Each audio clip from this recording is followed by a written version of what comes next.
배경 지식을 쌓고 연산교재나 원리 개념이 들어있는 그런 학습서를 갔을 때 아이들이 쉽게 한다고 말씀드렸죠.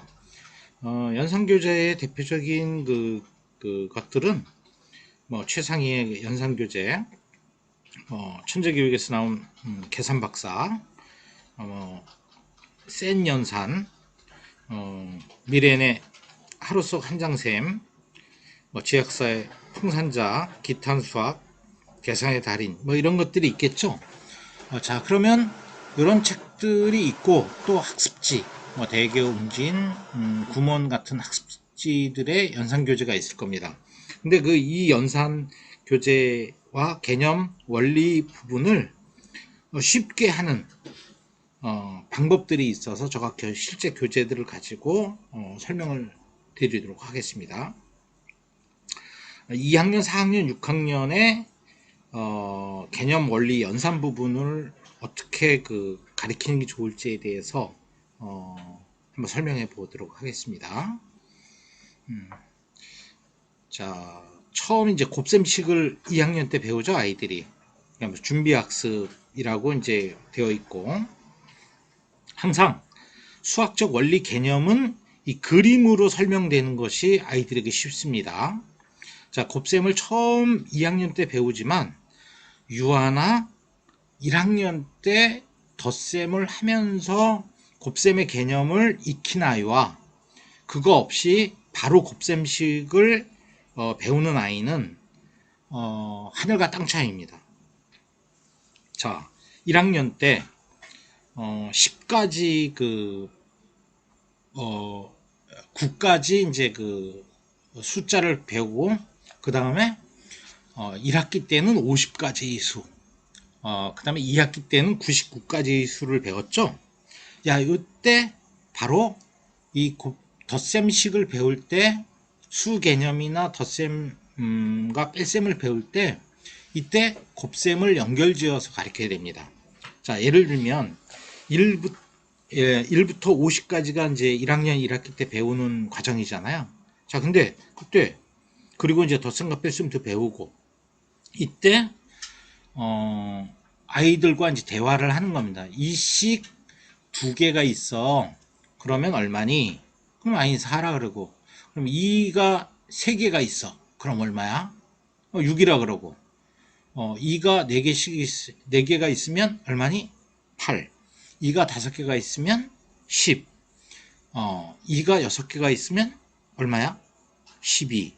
이렇게 2를 가지고 똑같은 2가 계속 더해 나갔을 때 요거를 이제 하게 되면, 요때 이렇게 곱셈에 처음 배우는 원리 부분이 되겠죠. 이걸 1학년 때 덧셈을 배우면서 같이 하는 거와 2학년 때 이렇게 곱셈식 때 딱 하는 거와는 차이가 많다라는 거죠. 자, 그러면 사전에 어느 정도 배경 지식이 있고 연습한 거에 따라서 달라진다라는 겁니다. 자, 곱셈식 여기 이제 4개씩 세묶음이다. 그래서 4 더하기 4 더하기 4는 4 곱하기 4다.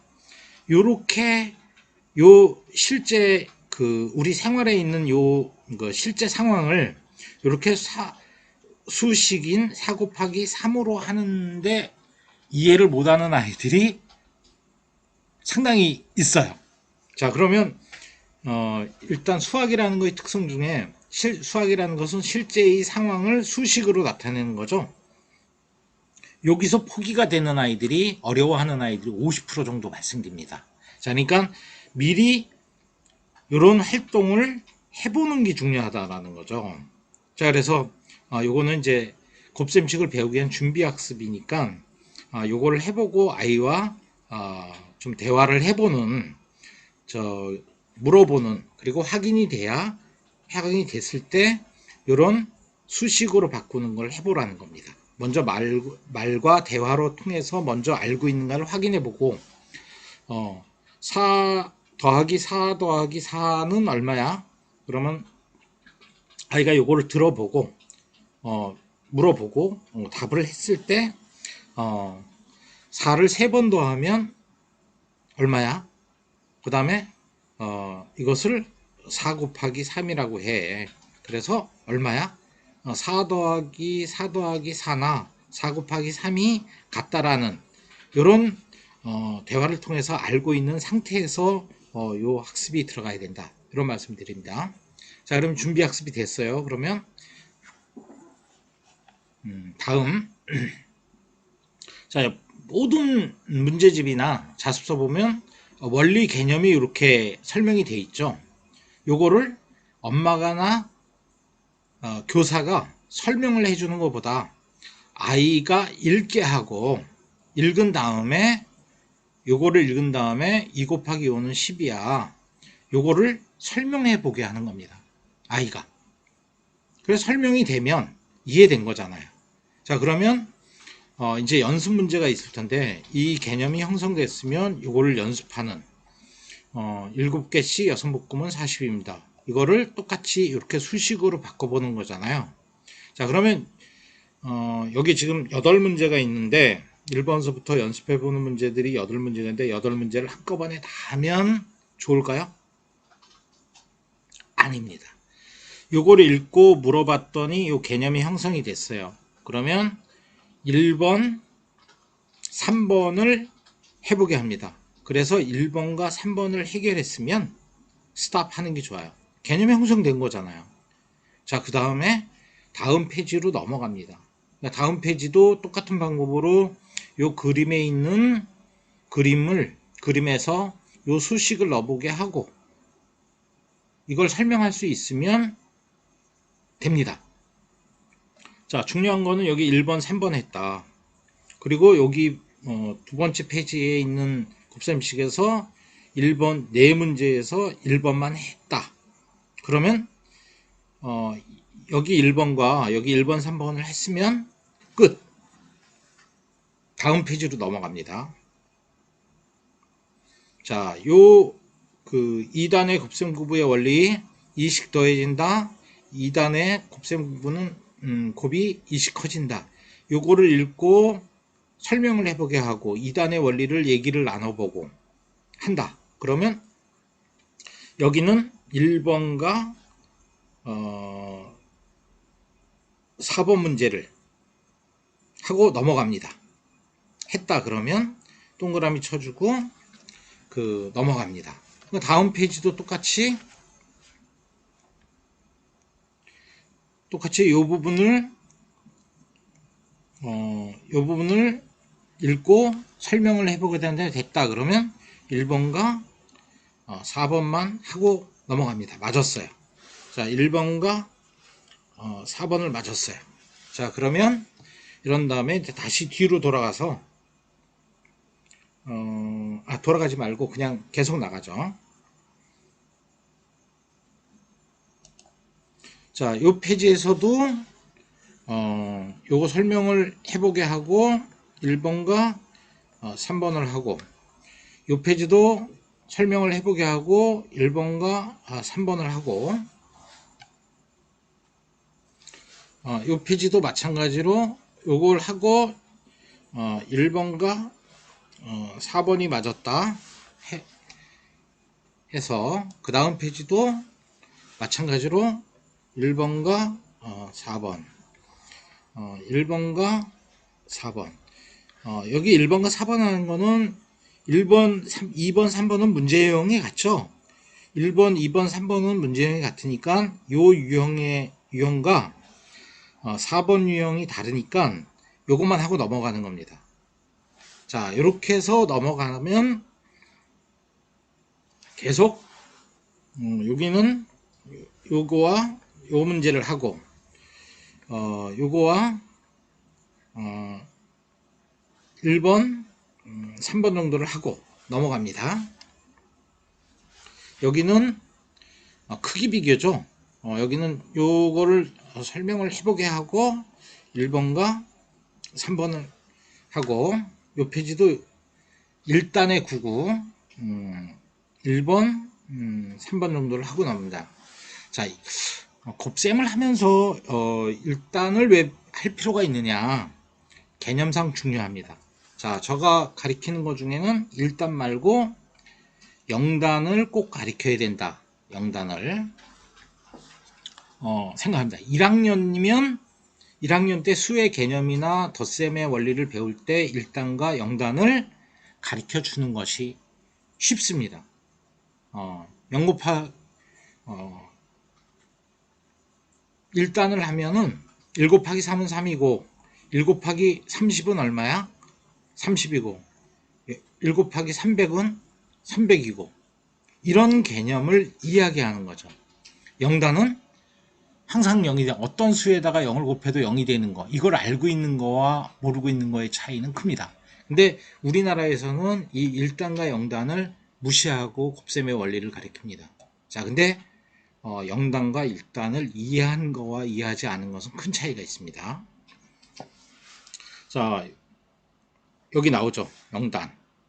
이해가 쉽습니다. 곱셈의 원리. 자, 요것도 이렇게 그 설명을 듣고 아이가 설명을 해본 거 보고 한 페이지만 넘어갑니다. 자, 이렇게 요거를 설명해 보고 요거에 대해서 1번과 3번 요거를 공부하고 1번과 3번 1번과 4번 정도 해야겠네요. 자, 난이도는 오른쪽에 있는 페이지가 왼쪽 페이지보다는 쉽습니다. 아이들이 왼쪽 페이지에 있는 것은 정보가 많기 때문에 오히려 해결하기 힘듭니다. 자, 그래서 이렇게 한 단원이 됐어요. 자, 그 다음에 이제 엄마랑 선생님이랑 같이 한 부분이 있다라면 이제 개념이 형성됐으니까 스스로 문제에 맞서 봐야 돼요. 자, 한번 또 설명을 드릴게요.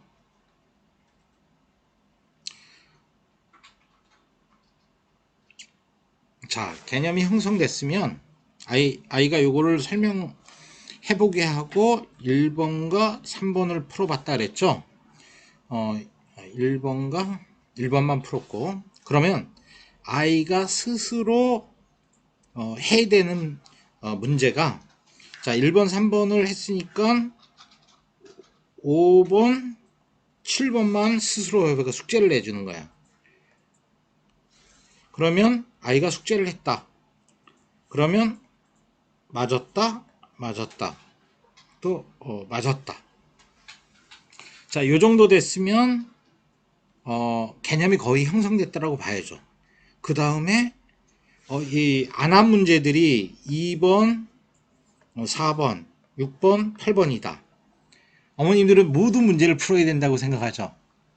연습이 필요하다고 생각하는 거예요. 과도한 연습은 수학 학습을 싫어지게, 머리를 안 쓰게 만드는 경우가 있어요. 이 정도 했으면 개념이 형성됐다고 봐야 돼요. 그리고 나중에 단원 평가를 해서 틀리는 문제가 있을 때 이렇게 2번, 4번, 6번, 8번을 순차적으로 풀어가게 하는 게 좋습니다. 아이는 어차피 이 한 페이지를 한 번 학습을 해서 완전 학습이 끝나는 경우가 없어요. 상위권 아이들은 제가 설명한 요 네 문제만 풀어도 개념이 형성되고 학습이 완성되는 아이들이 상위권 20, 30% 아이들은 그게 가능합니다. 자, 그런데 그렇지 않은 아이들은 또 2번, 4번을 연습해야겠죠. 또 6번, 8번을 그 다음 단계에서 연습을 해야 학습이 된다. 이 페이지를 한꺼번에 하는 것은 아이들한테 너무 힘들고 루즈한 학습 방법이다. 요거를 좀 설명드리려고 제가 했어요. 요 페이지도 아까 엄마랑 처음 개념 학습할 때 1번과 4번을 했으면 숙제는 혼자 스스로 해보게 하는 것은 2번과 6번만 해보게 하는 거죠. 여기는 2번과 6번만 해보게 하는 거죠. 자, 그런데 했더니 맞았어요. 그럼 나머지 문제들은 아직 안 한 거잖아요. 그러니까 단원 평가를 해보고 부족한 틀린 부분이 있으면 그때 이 3번과 7번 이렇게 한 두 문제씩 끊어서 3번과 7번 이걸 더 연습하게 끊어서 한 3번 정도에 나눠서 이 개념이나 원리를 이해하고 연습을 하게 한다는 게 좋다는 거예요. 아이에게 이 한 페이지를 한 번에 다 하게 하는 것은 개념 형성에 도움이 되지 않습니다. 오히려 이렇게 한 3번 끊어서 하는 게 더 효과적이다. 이거를 알려드리려고 제가 이 강의를 드렸습니다. 자, 그래서 한 연습까지 하고 1, 3번 풀었더니 숙제를 5번, 7번 혼자 하겠더니 다 맞았어요. 그 다음 또 이런 것들은 또 한 번 시킬 수가 있겠죠. 그래서 맞았어요. 자, 이렇게 됐으면, 이렇게 완성률이 높으면 단원 평가를 보게 해도 효과가 있습니다. 자, 단원 평가를 보면 이제 응용 문제들이 좀 나오죠. 요거를 보게 해서 이런 단원의 평가들은 한 80점 정도 이상 맞으면 완성 단계로 봐야 돼요. 이 나머지 20%는 어떡하냐? 20%는 다음 학습이나 난이도 지금 A를 했잖아요. A를 했으면 B를 나가면서 B에서 이 20%가 완성된다고 보시면 돼요. 이해가 되셨죠? 너무 지나친 연습 훈련은 수학에 대한 지겨움이나 루즈함을 갖게 해서 수학에 대한 혐오를 갖게 합니다. 효율적으로 공부하는 방법이 아닙니다. 자, 요거를 제가 말씀드렸고 이제 다음 학년으로 한번 또 학습으로 좀 넘어가 볼까요? 네, 다음은 4학년 개념 원리 연산 부분을 한 단원을 가지고 설명을 해 드리겠습니다. 4학년 가면 이제 큰 수에 대해서 이제 조, 뭐 이런 것들을 배워서 자연수의 개념을 숫자의 개념이나 수의 범위를 완성시키는 게 이제 4학년이죠. 1, 2, 3, 4학년의 수학 수 부분에서는 가장 어려운 단원이죠. 수의 범위가 커졌어요. 자, 준비 학습이 나와 있는데 네 자리 수를 지금 교육과정에서는 3학년에서 배우게 돼 있을 겁니다. 자, 그래 복습을 하는 거죠. 자, 이 복습을 하고 네 자리 수 크기 비교 그 다음에 이제 4학년 1학기에 처음 단어로도 큰 수라고 이제 만, 10만, 100만, 1000만, 억, 조까지 아마 단원 구성이 되어 있을 거예요. 자, 그런데 요 큰 수의 개념들을 수의 범위들을 1학년 때는 99, 2학년 때는 이제 999, 3학년 가서 이제 1000을 배우잖아요. 자, 근데 1학년 100까지의 99까지 수의 개념을 형성한 아이들은 저가 1학년 아이들한테 수의 개념을 4학년 1학기 억조까지 30분에 다 이해시킵니다. 보통 아이들 한 7, 80% 아이들은 어떻게 가르치냐가 이제 문제인데 100이 99를 알았으면 이제 100원을 이해시키고 100원이 한 개 있으면 얼마예요? 100. 100원이 두 개 있으면 얼마예요? 200. 따라합니다. 같이 이제 6명이 아이들이 공부한다 그러면 그 수를 가지고 연습을 하는 겁니다. 100이 3개 있으면 300. 그 다음에 아이를 돌아가면서 물어보는 거예요. 100이 4개 있으면 400. 400요. 100이 5개 있으면 500요. 100이 7개 있으면 700요. 100이 9개 있으면 900요. 자, 그 다음에 100이 10개 있으면 얼마예요? 그러면 6명 중에 모르는 아이들이 서너 명이에요. 자, 근데 어떤 아이가 1000 그래요. 100이 10개 있으면 1000이라 그래? 1이 10개 있으면 얼마였어요? 10. 10이 5개 있으면 얼마였어요? 50. 10이 10개 있으면 9개 있으면 얼마였어요? 90. 10이 10개 있었으면 얼마예요? 100. 100이 3개 있었으면 얼마예요? 300. 100이 9개 있었으면 얼마예요? 900. 어, 100이 10개 있으면 1000이네. 이렇게 이제 대화로 풀어가는 거예요. 100보다 더 큰 수는 1000이구나. 그래, 1000이네. 1000이라는 이름이 새로 붙었네. 이러고, 이제 또 애들한테 물어보는 거야. 1000이 3개 있으면 얼마야? 그럼 아이들이 3000 다 대답해요. 거의 다. 그러면 신났죠. 1000이 7개 있으면 얼마야? 7000요. 1000이 9개 있으면 9000요. 그래. 그럼 1000보다 더 큰 수는 뭘까? 이렇게 물어보면 그 중에서 어떤 아이들이 만을 알고 있어요. 10,000원요. 10,000원요. 그래? 그럼 저가 이제 10,000원짜리를 꺼내놓고, 그럼 1000보다 큰, 1000이 10개 모이면 만인데, 만은 더 큰 수네, 1000보다. 이렇게 하고, 그럼 1000이 1개 있으면 얼마예요? 그럼 만요. 1000이 2개 있으면 얼마예요? 2만요. 1000이 7개 있으면 7만요. 그럼 1000보다 더, 만보다 더 큰 수가 있을까? 어떤 아이들이 10만이라고 얘기할 수 있고, 10만이란 말이 안 나온다. 그럼 저가 주머니에서 10만원짜리를 꺼내서 10만원짜리 그 수표를 꺼내서 아이들한테 보여주는 거죠. 만이 10개 모이면 10만이라 그래. 그래서 이해시키고, 그리고 10만이 2개 모이면 20만, 이렇게 나가는 거야. 그래서 100만, 1000만까지 나갈 수 있군요. 1000만, 칠판에 이제 물론 이제 써주죠. 자릿수를. 그리고 일십, 백천, 일십, 백천 이렇게 나간다는 거. 4개씩 끊어서 자릿수가 이어진다라는 걸 해서 억조까지 1학년 아이들한테 그렇게 이해시키면 되죠.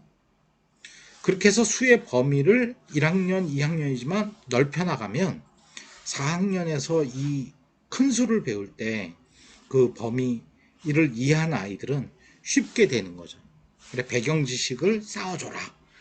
그리고 수학을 이용해서 생활에 써먹어라. 자, 이 얘기는 저 개인적인 경험을 좀 말씀드리자면, 제가 75년도에 이제 학교를 다니게 되는데, 초등학교를 들어가게 되는데, 그 당시에는 은행이 없었죠, 별로. 돈을 집에다 놔두고 있었죠, 부모님들이. 저는 초등학교 1학년을 산길을 한 4km 걸어가야 초등학교가 있었어요. 4km를 걸어가서 오는데 또 한 4km 하니까 8km를 왕복한 거죠. 자, 그러니까 산골, 전기도 안 들어오는 산골에 살았어요. 그러니까 은행이 없었겠죠.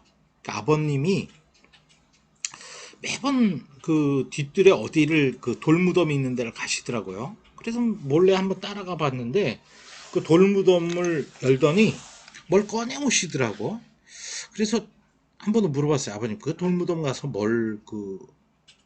맨날 그 돌무덤에 가시냐. 그랬더니 데리고 가시더라고. 그 돌무덤을 한 돌 서너 개를 이렇게 열으니까 거기에 장단지가 들어있는 거예요. 그 장단지 안에 돈이 있었던 거예요. 자, 73, 4년도에 100원짜리, 500원짜리 종이돈이 있었어요. 그때 막 발행이 됐어요. 거기에 가득 항아리 안에 돈이 있더라고요. 어느 날은 거기 항아리에 있는 돈을 다 가져오시더니 저보고 세래요. 그때 저가 센 돈이 초등학교 1학년 때 한 2천만 원 정도를 셌어요. 그 종이돈으로. 물론 이제 500원짜리, 1000원짜리 이렇게 묶어서 10장을 세고 100장을 세고 100장씩 묶어서 또 그 10개를 하게 되고, 그러면서 수의 개념을 1000만까지는 이해를 했던 것 같아요. 실제로 사용해 보면서. 수없이 셌어요. 그거 틀리면서. 이런 사용하는 것들이 중요하다. 아이들한테도. 그러니까 이거를 배경 지식이나 사용해보지 않고 큰 수를 가리키면 아이들은 어려워합니다.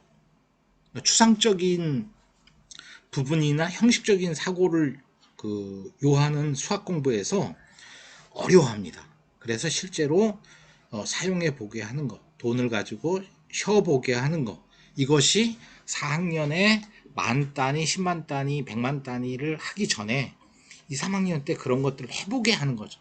학습지를 하는 게 아니고 일단 사용을 해보는 것, 그리고 돈을 가지고 아이들 사용해 보게 하는 것, 이런 것들이 된다라면 수개념을 훨씬 빨리 형성할 수 있다. 이것을 말씀드리면서, 자, 이것도 마찬가지라 이제 준비 학습 했던 거는 그렇게 아까 설명했던 거와 연결해 네 자릿수. 자, 요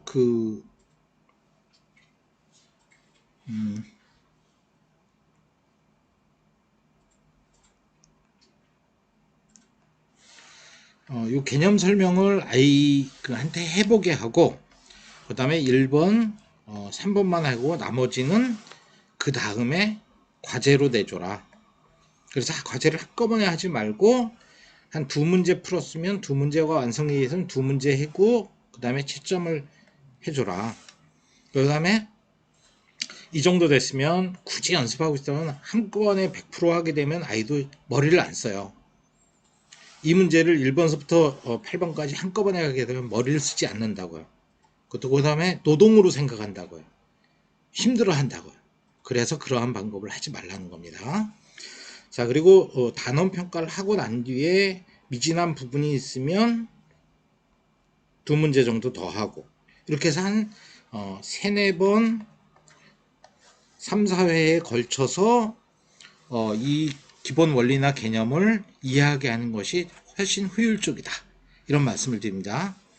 그리고 이런 부분들은 요 페이지나 요 페이지 같은 경우에 아이들 뭐 거의 쉽게 하죠.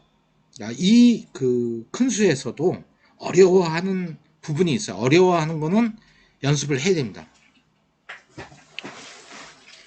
자, 여기 뭐 숫자 읽는 거라든가 이 오른쪽에 있는 요 페이지와 요 페이지를 비교했을 때 어디가 더 난이도가 높을까요, 아이들?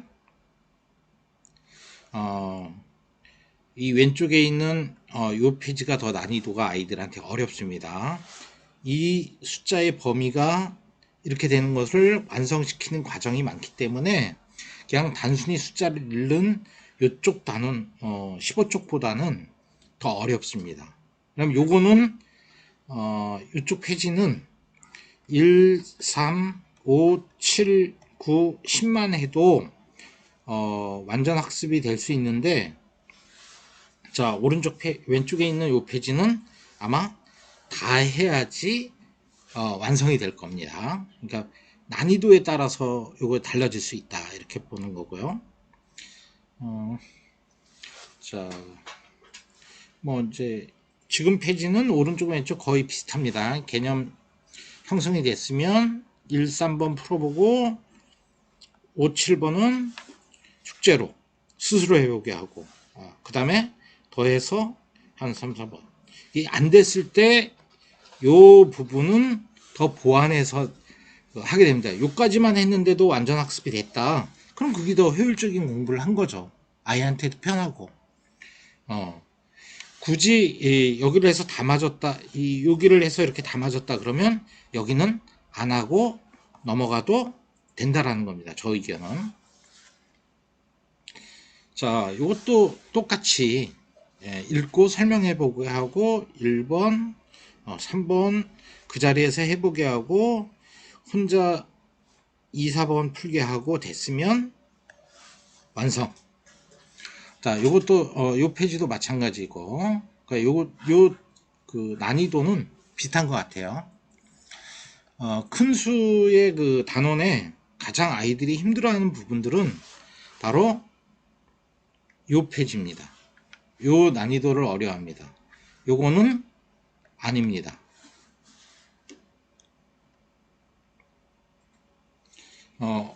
알아보기에서도 요거는 이제 0이 들어가 있는 거, 중간에 0이 들어가 있는 걸 어려워하겠죠? 그것만 확인해 보면 되고,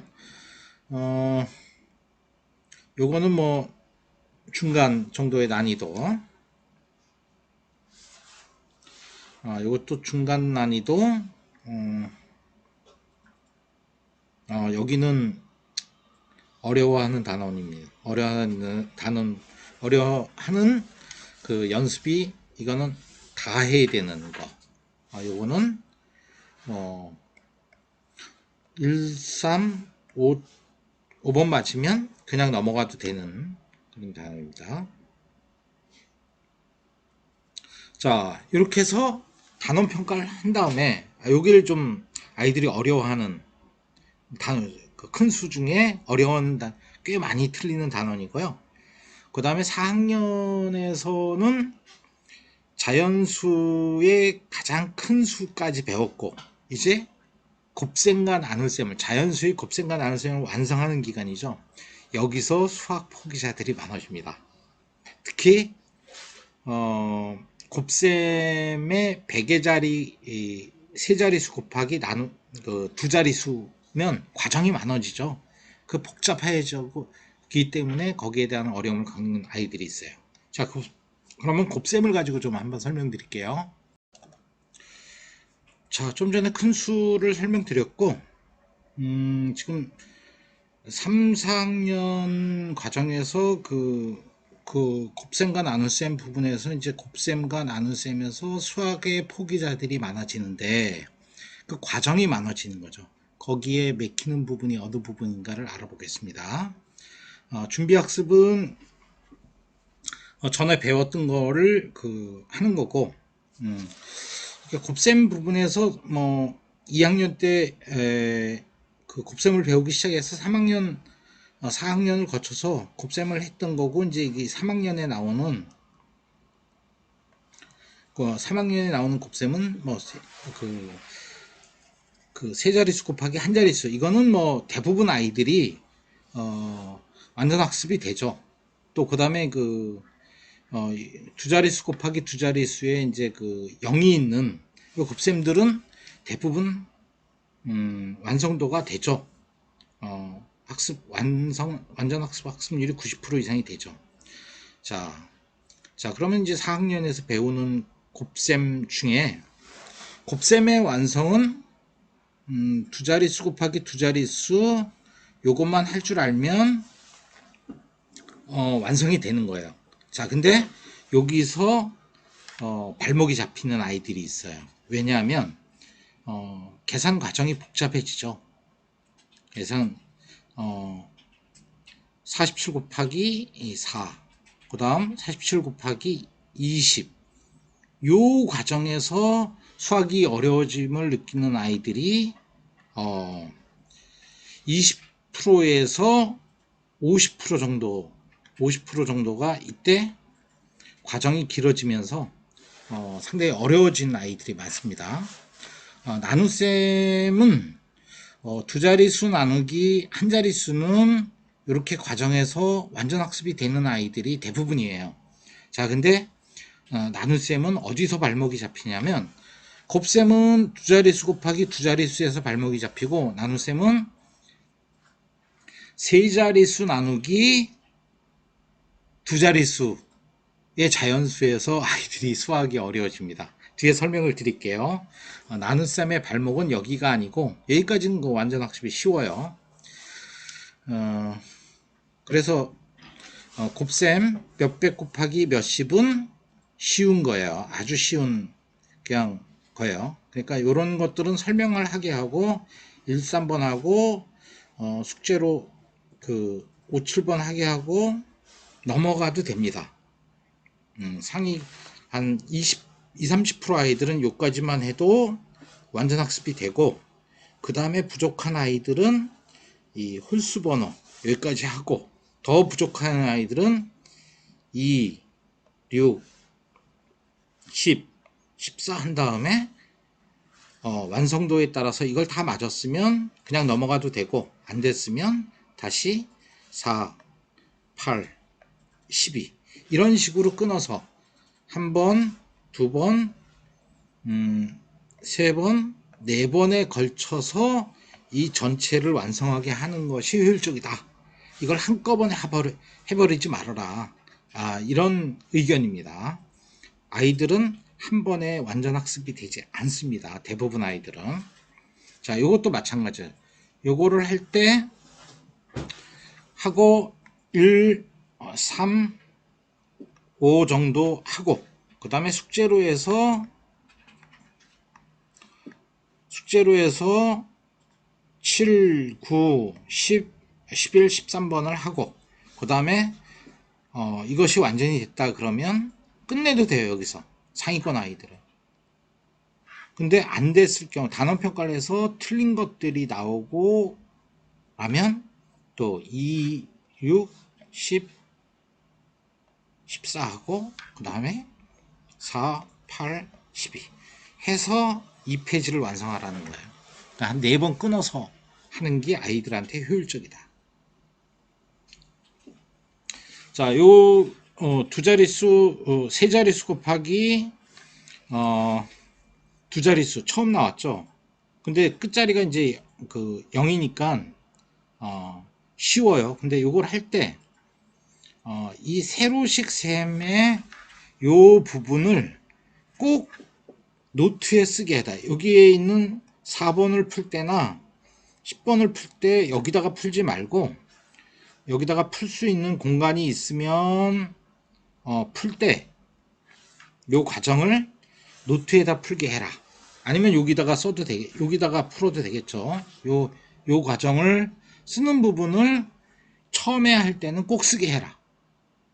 그리고 나중에도 이 개념 부분에 대한 거 말고 문장제 문제가 있을 때도 이렇게 노트에다가 세로셈으로 해서 계산을 하게 되는 게 정답률이 높습니다.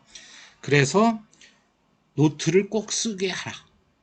이 과정을 빼먹지 말고 그래야 습관이 된다. 완성률이 높으면 수학을 좋아지게 되겠죠. 자기가 했는데 문제 10문제 풀었는데 다 맞았다. 그러면 학습 동기 유발이 되는 겁니다. 다음은 나눗셈 요 개념 파트를 이해하고 또 이렇게 문제를 1번, 7번, 10번 요 정도 풀리고 그 다음에 4번, 12번, 14번을 숙제로 내주고 풀게 하는. 여기는 난이도가 낮으니까 뭐 쉽게 할 수 있고 요 원리를 또 이제 하고 1번 세로셈이 있으니까 요때 요 풀이 과정을 여기에 이제 풀이 과정을 다 쓰게 이렇게 하는 방법이 좋습니다. 요거는 이렇게 가로셈으로 되어 있는 것은 노트에 세로세로 풀게 하는 이런 학습 과정 이런 것들이 꼭 필요할 것 같습니다.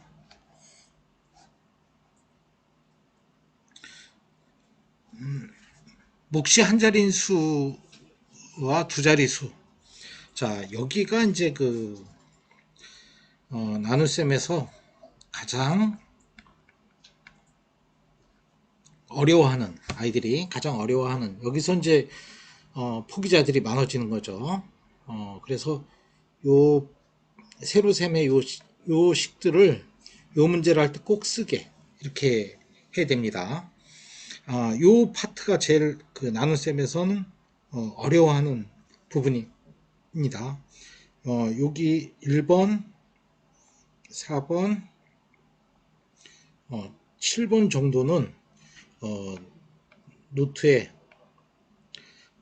풀이 과정을 써서 이해할 수 있게 그 다음에 10번, 12번, 14번 이것은 혼자 해서 맞을 수 있게 그 다음에 이런 파트는 여기에 제일 중심이기 때문에 여기는 꼭 완전 그 학습을 할 수 있게 해줘야 됩니다.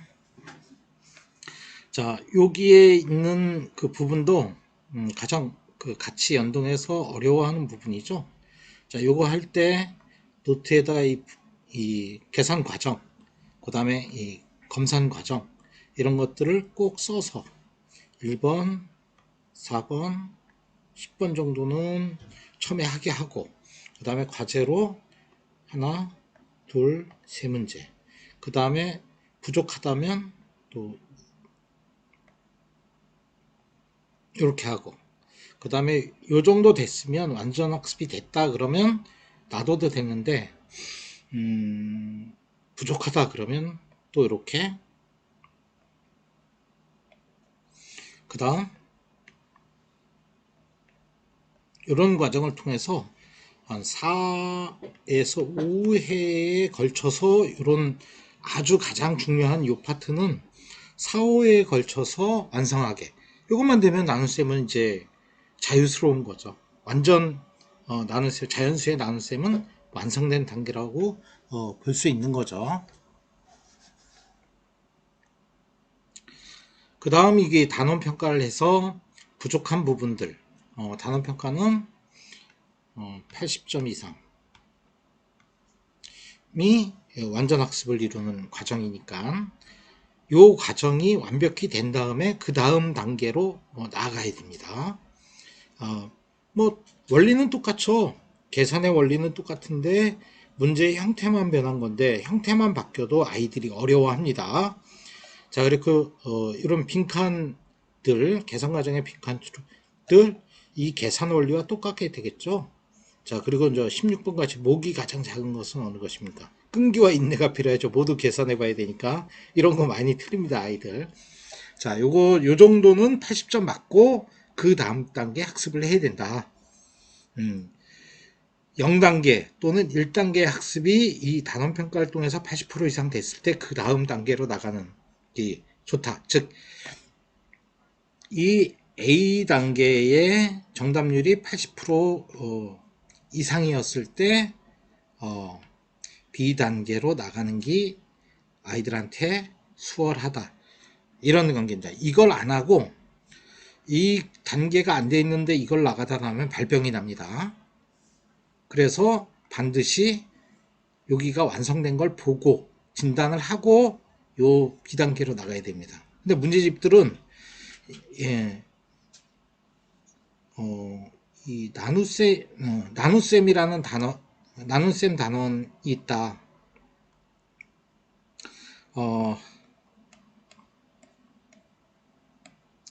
나눗셈 단원이 있다. 그러면 이 기본서에 A 단계, B 단계, C 단계가 섞여 있습니다.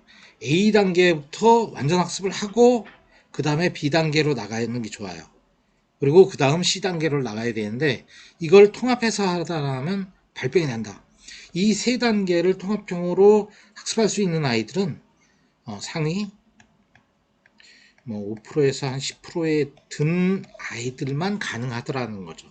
요거에 관련된 거는 기본서를 설명하면서 다음에 제가 더 설명을 하도록 하겠습니다. 기본서 설명할 때. 자, 그 다음에 6학년의 개념 원리 연산. 5, 6학년 가면 연산 개념이 벌써 무너진 아이들이 제가 봤을 때 50%가 넘습니다. 그래서 5학년, 6학년은 분수, 소수의 덧셈과 뺄셈, 곱셈, 나눗셈이 위주로 되면서 더 복잡해지죠. 자, 근데 그 복잡한 과정에는 아이들이 그 복잡한 계산 과정을 노트에 쓰지 않음으로 인해서 오답률이나 틀리는 게 너무 많아진다. 중학교 가면 그래서 문자와 식부터 안 되는 아이들이 중학교 1학년에 문자와 식부터 안 되고 2학년에 방정식, 그 다음에 중3에 연립부동식, 2차 함수는 풀이 과정이 7, 8단계를 넘어가야 되기 때문에 계산 과정이 도저히 할 수가 없는 거죠. 습관이 무너진 게 5학년부터다. 그런데 5, 6학년에 분수수의 덧셈과 뺄셈, 나눗셈의 계산 과정이 복잡해지는데 그 원인은 3, 4학년 곱셈, 나눗셈의 계산 과정을 필산으로 쓰면서 계산 과정을 쓰면서 안 했던 아이들이 무너지게 돼 있다. 5, 6학년 가서 계산 과정이 무너진 아이들은 50%가 넘는다. 자, 6학년의 개념 원리 연산을 좀 보도록 하겠어요. 자, 이런 쉬운 부분은 개념 설명을 해보게 하고 1번, 3번 하고 나머지 숙제로 5번, 7번, 9번. 자, 왜 이 두 문제만 하고 숙제를 이렇게 내주느냐, 세 문제를 다 안 내주고. 자, 그러면 집중력이 높아져요. 이것을 몇 개 틀렸을 때 하나 이상 틀리면 또 3개를 한다. 3개를 한다. 그럼 아이들이 이 3개를 안 하려고, 이 세 문제를 안 하려고 여기 집중해서 하게 돼 있어요. 그래서 집중해서 요만큼만 하고 완전학습이 되면 아이들한테도 더 좋은 거죠. 그래서 이거는 남겨놔도 된다. 이거에서 완성이 있다. 그러면 아이들한테 효율적인 공부가 된다라는 거죠. 자, 이것도 마찬가지야. 이건 기본 문제이기 때문에 한 3문제 정도 그 자리에서 풀게 하고 숙제 내주고 완성이 됐으면 이거는 안 하고 지나가도 된다라는 겁니다. 여기도 이 단원도 역시 아이들이 가장 어려워하는 부분이 있어요. 이거 그렇게 어려워하지 않습니다. 이거 그렇게 어려워하지 않습니다. 그러니까 한 5문제, 그러니까 한 1, 3, 5 하게 하고 숙제 2, 4, 6 정도만 해도 이거는 완전 학습이 거의 가능하다. 이것도 마찬가지고요. 자, 여기서 가장 이제 아이들이 힘들어하는 부분은 자, 여기입니다. 이렇게 혼합 계산이 되어 있는 거를 요 풀이 과정을 써서 해야 되는데 여기에 있는 문제를 할 때 요 풀이 과정을 안 쓰고 하게 되면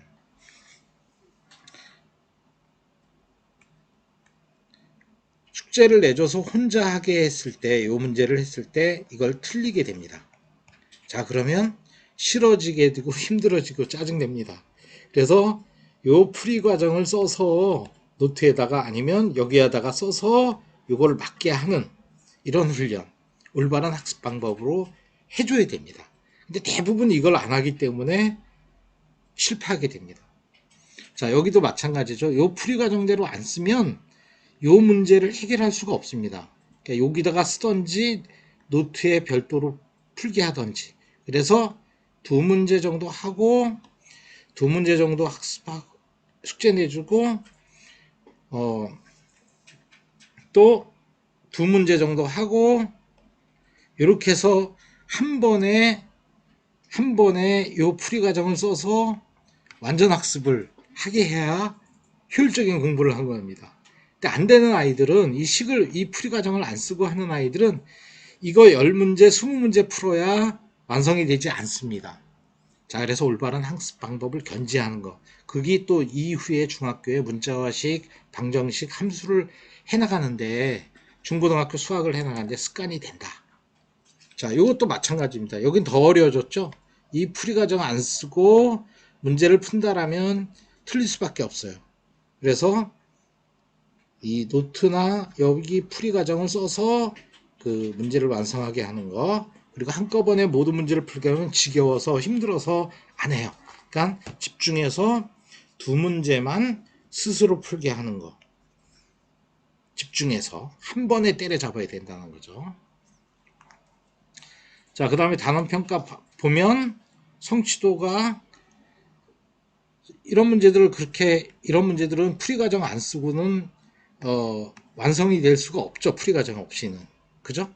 그래서 이렇게 풀이 과정을 써서 이거를 80점 이상 처음 맞아야 이 A 단계에서 B 단계로 가야 성취도를 80% 유지할 수 있다라는 겁니다.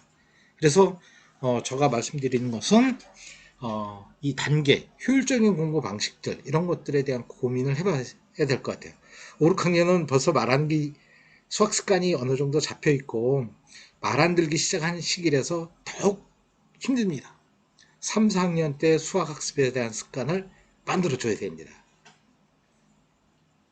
자, 오늘은 제가 좀 길게 강의를 했는데 여전히 수학 학습에 대한 올바름을 좀 추구하는 측면에서 제가 이제 그 부모님들의 도움이 될 만한 것들을 제가 말씀드려야 합니다. 대부분 아이들은 학년이 올라가면 올라갈수록 수학을 포기하게 돼 있어요. 그러니까 5, 6학년 가면 A, B 단계까지는 90점 이상 맞는 아이들이 상당히 있지만 그 중에서 C 난이도, D 난이도, E 난이도의 3, 4학년 걸 안 해본 아이들은 중학교 가면 C도 하기 힘듭니다. 그래서 대부분 수학 포기자라 그러는데 수학에 대한 불안감, 공포감, 힘듦, 싫어함, 증오, 부모님들이 너무 많은 문제를 푸는 거예요. 얘가 지금 C단계 완성이 되는데 C단계 문제를 반복적으로 더 풀려요. 그러면 아이들은 머리를 안 쓰고 힘들게 되고 증오감을 갖게 돼요. 이런 경우가 있어요. 그래서 저희 초등 수학에 대한 교육 이론이 있는데 저희는 이제 교대 가면 국영수사가 은미실체에 대한 교육학을 다 배우게 됐죠.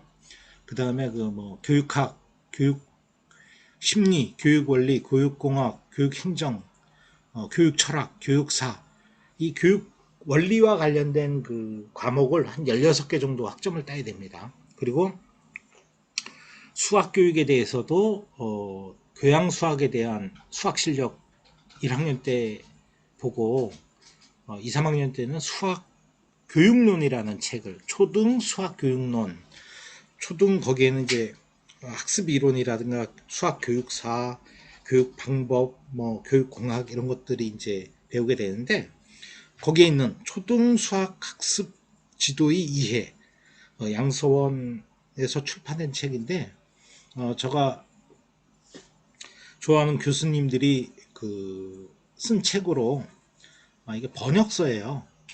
우리나라 수학은 지금 미국의 NCTM이라고 미국의 수학교육협회에서 만든 교과서들을 중심으로 해서 그 교육과정이나 교과서가 만들어집니다. 거기에 있는 이론 부분으로서 아이들이 그 수학 불안 혹은 수학 공포증은 수학에 대한 두려움이나 수학에 대한 강한 부정적 느낌을 말하는 것으로 수학 점수가 낮은 성취, 잘못된 이해, 그리고 수학 혐오와 같은 수학 불안의 고전적 징후를 이제 그림으로 나타낸 건데 수학을 싫어지게 된 원인이 있다라는 거죠. 제가 이제 5, 6학년, 3, 4학년 중학교 고등학생들 학생들이나 부모님들을 만나보게 되는데 고등학교 가면은 학생들이 수학을 못하면 상담을 안 하려고 그래요. 그래서 상담이 안 됩니다.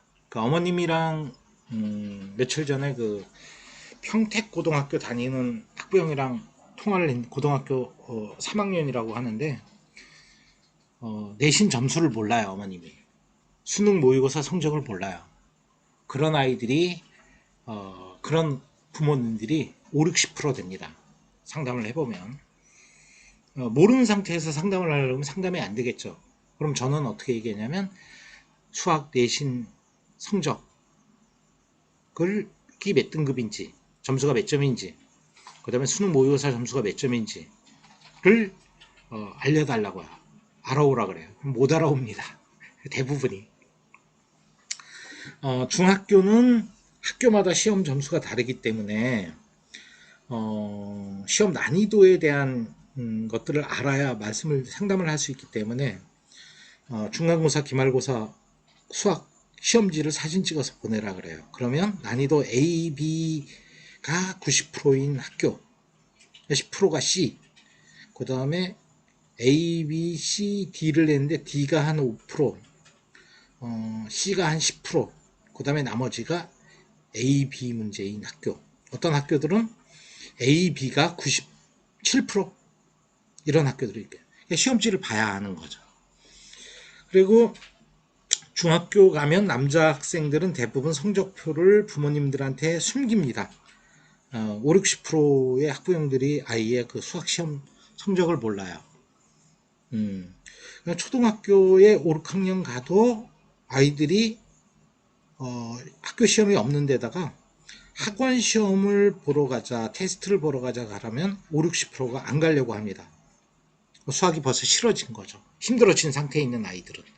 그래서 이런 그 원인들은 유아서부터 수학 출발서부터 문제가 있는 아이들도 있고, 유아 때 수학적 개념이나 원리 이런 것들이 형성이 안 됐는데 과도한 학습을 해서 수학이 싫어진 아이들도 있고, 제가 예전에 한번 말씀드렸을 거예요.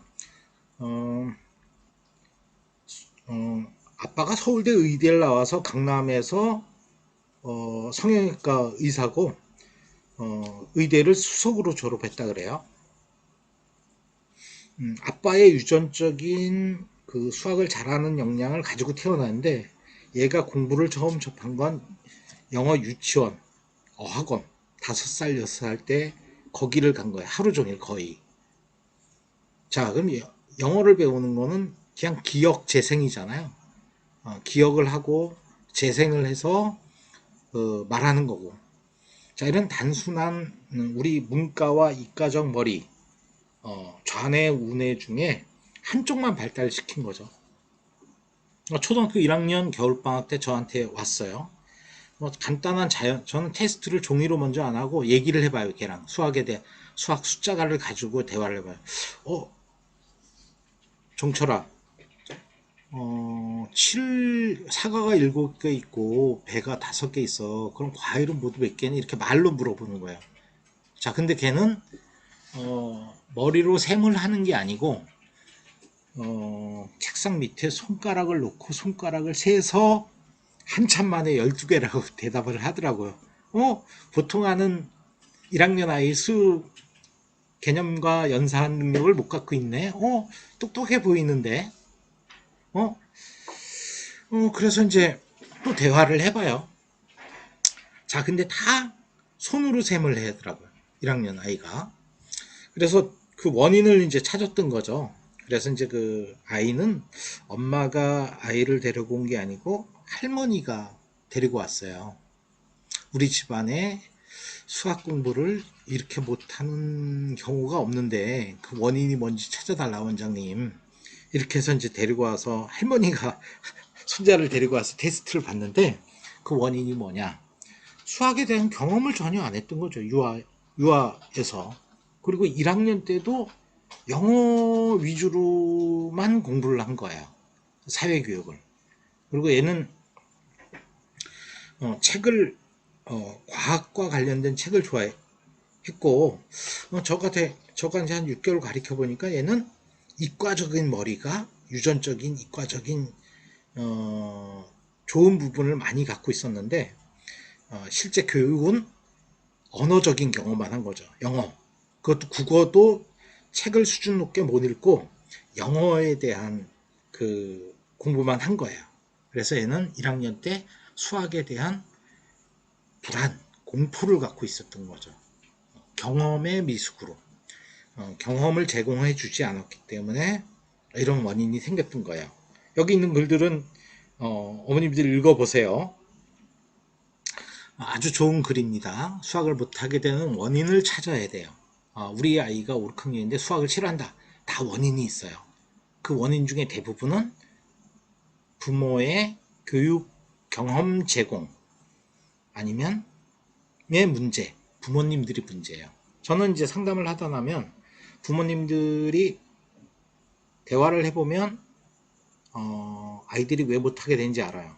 부모님 면담을 하면 우리 애는요, 수학 문제 푸는데 그냥 대충 풀고요. 문제 잘 안 읽고 식도 안 쓰고 엉망이에요.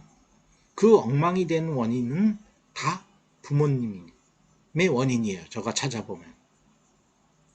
그 아이들은 잘못이 없어요.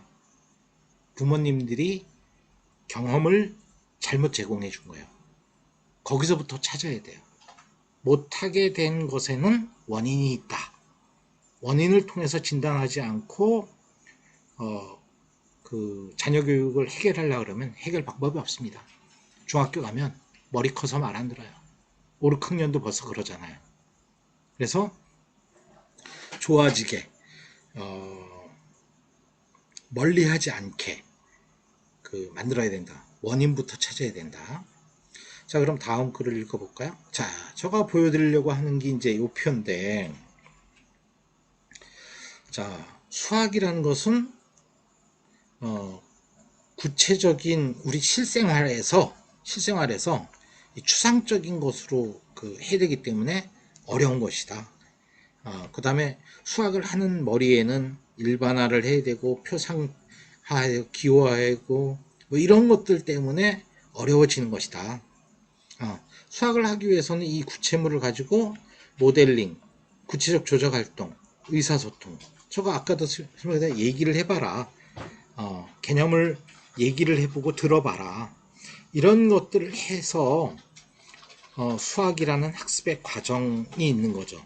이래야 이 수학을 가지고 일반화한다든가 표상화하고 기호하고 수학적인 언어로 의사소통이 가능한 거죠. 실제 하는 이런 구체적인 거를 수학이라는 추상으로 변화시켜야 돼요. 근데 안 되는 이유는 이 수학의 불안의 골짜기가 있다라는 거죠. 즉 수학 불안 또는 수학의 공포증이라고 불렀는데 이 원인이 있어요. 시험에서 낮은 성취, 잘못된 개념을 가르쳐 준다든가 우리 5개념 잘못되게 가르쳐 주는 거 많아요. 옛날식 그 교육 방법들 뭐 이런 것들 또 불확실하게 배웠다라든가 수학에 대한 너무 무관심 경험을 제공하지 않고 못한다라고 비판하는 거. 뭐 학교 교실에서 행동 문제, 그러니까 학교 선생님이 수학에 대한 관심을 어느 정도 갖는가, 뭐 이런 문제도 있고, 또 나보다 수학을 너무 잘하는데 아이들에 대한 부담감, 또 꼼꼼히 생각해서 문제를 푸는데 빨리 한 아이들이 저학년 때는 수학을 잘하는 거라고 오판을 하죠. 그래 빨리 못하면 난 수학을 못해, 빨리 못 풀어서. 이런 교실에서의 그 문제, 또 다음에 사전에 그 배경 지식이라든가 준비가 안 돼서 무엇을 배울 때 준비가 안 돼서 자신감의 부족. 친구들은 너무 잘하는데 나는 자꾸 숨기게 되죠. 그러면 그래서 못하게 되는 경우. 그다음에 낮은 수학을 왜 해야 되는지 또 필요 이런 것들을 알려줘서 그 수학을 좋아지게 되는 이런 걸 만들어줘야 되는데 좋아지지 않는 동기를 가지고 있다라든가 또 우리가 이제 수를 배우면서 수를 가지고 1학년 아이들은 1학년 나름대로 수학을 이용해서 써먹어야 돼요. 물건 사는 거, 그 대화하는 거에 일상생활에 써먹어야 되는데 문제 푸는 거면 수학을 써먹어요. 그럼 동기는 낮겠죠. 필요에 의해서 그 자꾸 사용을 해서 이런 동기를 갖게 해야 된다. 그래서 이런 원인들에 의해서 수학을 싫어지게 벌써 1, 2학년 때 벌써 수학에 대한 혐오감을 갖고 있는 수학은 싫어. 난 영어는 좋아. 뭐 이런 아이들이 있어요. 그러면 그 원인을 찾아서 대응을 해야 된다. 그래서 아이들이 수학을 포기하지 말게 즐겁게 하기 위한 그리고 수준에 맞게 알맞은 문제 완성도가 높은 문제 문제를 풀었을 때 완성도가 어느 정도 돼야지 된다는 거. 그러면 그 문제를 경험을 제공하는 단계가 부모가 벌써 이 문제 우리 아이가 풀면 성취도가 어느 정도인지 알고 있어야 된다는 거야. 학원도 마찬가지고 선행을 많이 하는 학원들 가면 아이들한테 겁을 주고 이런 수학에 대한 혐오감 그 다음에 낮은 성취율을 보이게 해서 싫어지게 만드는 원인이 된다는 거죠. 그래서 알고 아이들에게 맞는 경험을 제공해야 된다. 자, 앞으로 어머님들 그 강의에서 아이들의 수학 현상을 분석하는데 요 그림이 매우 중요합니다. 오늘 그 난이도별로 이렇게 가르쳐야 되는 거, 그 다음 단계 선행이나 후행과 연결시키는 거. 제가 이거를 강의하는 이유는 부모들과 상담하기 위해서입니다. 왜? 기준이 없으면 상담을 못해요. 그리고 엉뚱한 얘기들을 많이 하게 돼요. 그러니까 저가 시간을 줄이기 위해서 하는 겁니다. 궁금한 점이 있으면 언제든지 상담을 신청하시면 상담 가능합니다. 아이들별로 개별적인 지금 상황, 진단은 다 다릅니다. 자, 오늘은 여기까지 강의를 하고 마치도록 하겠습니다. 좋으면 구독, 좋아요 눌러주시고 주변 부모님들한테도 많이 알려주시길 바랍니다. 감사합니다. 자, 그리고 요 글은 아까 그 표에 대한 그 배경 설명이에요. 기억보다는 의미와 이해를 강조하라. 수학학습은 이해로 특징 지어진다. 저가 아까 강의했던 내용들하고 연결되는 거예요. 또 완성된 해답을 제시하기보다는 문제 해결 전략을 모델로 제시하라. 이 모델을 부모님이나 선생님이 제시 안 해도 돼요. 학생들이 생각을 해서 얘기해 보게 하는 게 훨씬 더 좋아요.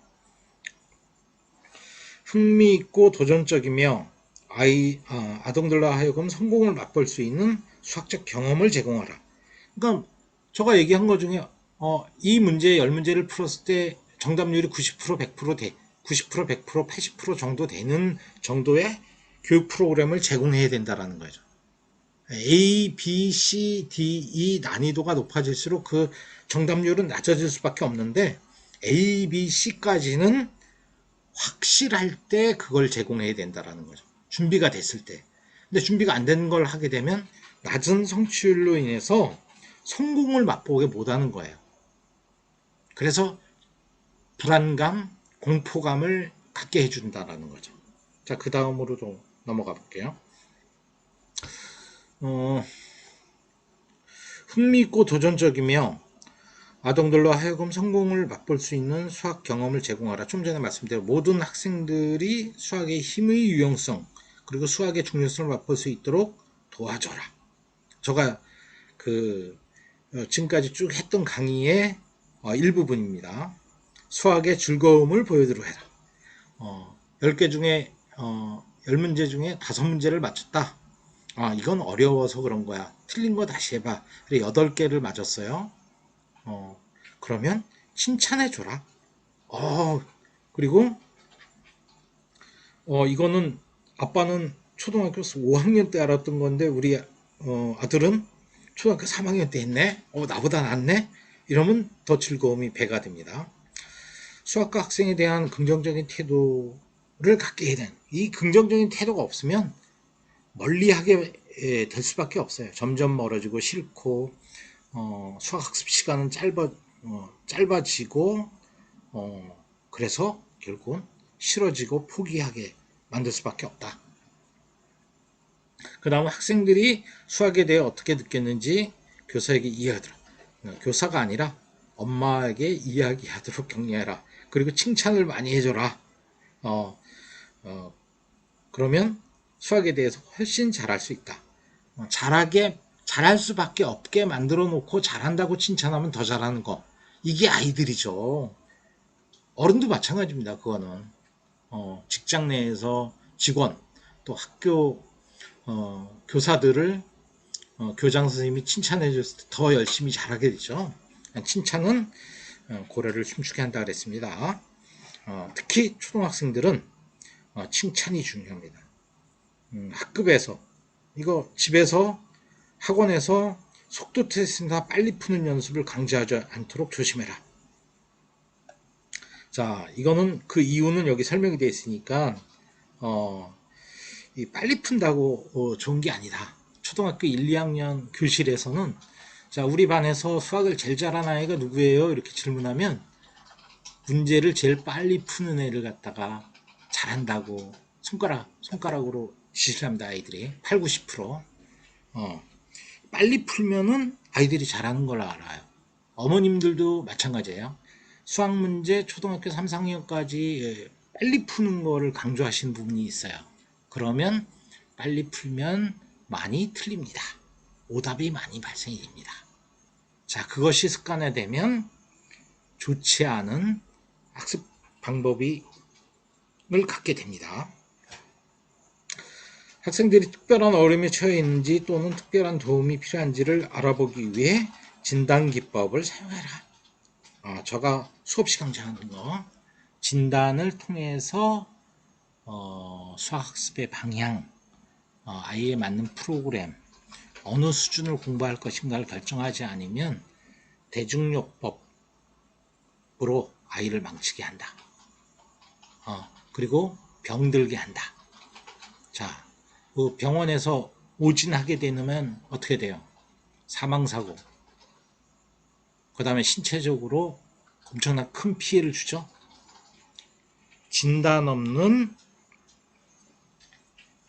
학원 선택, 프로그램, 문제집 제공, 난이도에 맞지 않는 할 수 없는 문제를 주어지고 뭐 수학 못한다고 하면 아이가 수학 다시 하겠습니까? 좋아지겠습니까? 그래, 진단이 가장 중요하다. 그래, 진단을 해보고 결정해야 된다. 소중한 아이잖아요. 아이에게 초등학교 4학년, 5학년, 6학년은 평생 한 번 있는 시간이고 그 시간을 놓치면 앞으로 수학이 어려워진다. 그러니까 정확한 진단이 필요하다는 겁니다. 자, 오늘은 여기까지. 제가 봤을 때는 자녀 수학을 잘 시키는 데는 이 배경 지식이 필요해요. 많이 알아야 돼요. 부모님들이 섬세하게 알아야 돼요. 모르면서 그냥 진단을 하고 프로그램을 하고 학원을 보내고 해봤자 소용이 없다라는 거. 자, 그래서 수학에 대한 아동들에 대한 수학에 대한 배경 지식이나 이런 걸 잘 알아야 된다고 생각이 듭니다. 오늘은 여기까지로 마치겠고, 또 이것에 대한 강의에 대한 질문 이런 거 있으면 게시판에 남겨주시거나 아니면 저 전화번호 알려드렸으니까 직접 전화해 주시면 감사하겠습니다. 다음 시간에는 기본서를 어떻게 가르쳐야 되는가. 보통 이제 지금 오늘은 개념 원리를 위주로 해서 0단계, 1단계, 0단계 6수준 난이도 A단계에 대한 학습을 말씀드렸고, 다음 시간에서는 B, C를 위주로 한 교재를 가지고 출판사에 이제 문제집 많이 쓰는 걸 가지고 실제적인 걸 가지고 강의해 드리도록 하겠습니다. 오늘 강의 들어주셔서 감사합니다.